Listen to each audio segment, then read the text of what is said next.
ఈరోజు ఈ వీడియోలో మనం వైజయంతి మాల గురించి తెలుసుకుందాం. అసలు వైజయంతి మాల ధరించడం వలన గానీ, లేదా వైజయంతి మాలతో జపం చేయడం వలన గానీ, లేదా ధ్యానం చేయడం వలన గానీ మనకి కలిగే ఫలితాలను గురించి తెలుసుకుందాం.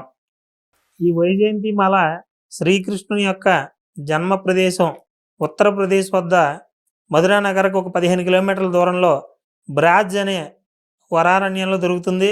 ఈ పూసలని తీసుకొచ్చి మాల కింద తయారు చేసి మన దియా స్టోర్ వాళ్ళు విక్రయిస్తున్నారు.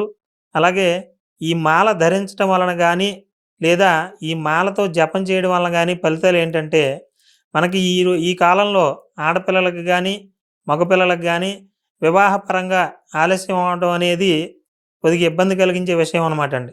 మనకి పూర్వం చిన్నపిల్లల వయసులోనే పెళ్ళిళ్ళు చేసేవారు. తర్వాత 18 ఏళ్ళు దాటిన తర్వాత వివాహం చేసేవారు. అయితే ఈరోజు గ్రహదోషాలు కానివ్వండి, లేదా